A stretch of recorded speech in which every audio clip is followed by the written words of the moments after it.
guess everyone's entitled to one good scare. I cannot believe my eyes. I cannot believe my eyes. So I watched It Welcome to Derry episode 4 and it was fine. I'm a little underwhelmed. My expectations were still high. Even though episode 3 wasn't my favorite, I was still very much excited for this episode. But did the episode meet my expectations?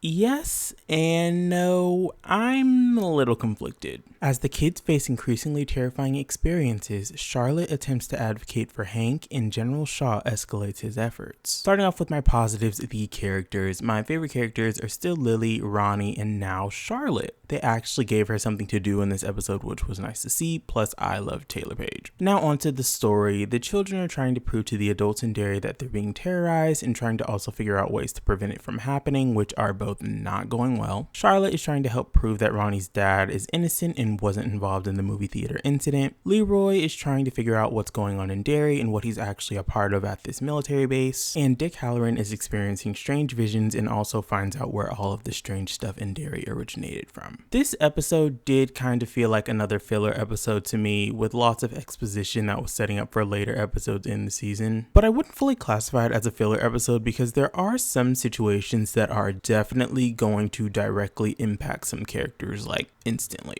Okay, so don't get me wrong. I am fully intrigued and sad for what's going on in the story as a whole. I'm really loving it. I might be in the minority when I say this, but what I'm underwhelmed with is the horror element in these last 2 episodes. To be honest, I don't even really want to blame the show itself because it is more so my fault, because after the first 2 episodes, my expectations skyrocketed. They were so high and set a really high bar that episodes 3 and 4 did not meet. I feel like episodes 3 and 4 lack the dark creativity that episodes 1 and 2 had. This episode is kind of an exception because there is one hallucination sequence that is dark, creative, and weird as hell, which I did really like actually, but that's about it when it comes to episodes 3 and 4. I'm fully intrigued by the story, but what I'm most looking forward to with each episode is the horror elements and the hallucination sequences. But with these last 2 episodes, they have just not been delivering, in my opinion. Again, I'm not going to blame the show for that. I just need to manage my expectations going forward, but that's coming from someone that did not watch any trailers for this show and doesn't watch the weeks ahead teasers or the in the next episode teasers after every episode, because I want to go in as blind as possible. I don't want to have any visuals in my mind until I watch the actual episode. Mini rant over. Pretty much everything else is fine from a technical standpoint, even though when it comes to the effects, the scene in the episode with the snail eyes, the CGI did look a little wonky, but I'm not even gonna fully vault it because conceptually that is so strange and weird, but unique and kind of fun. I don't know, the CGI was noticeable, but I didn't hate it because it was creative and it was different. I really did like that misdirect though. I really did not see that coming. When it comes to the cinematography, tone, and pacing, it was the same as the previous episodes. I liked it all. I don't have any true mixed feelings for this episode, and I don't have any true negatives for this episode as well. Overall, the episode was fine, not bad at all, just underwhelming for the most part. I definitely just need to manage my expectations. But even though I was underwhelmed, I'm still excited and looking forward to the next episode.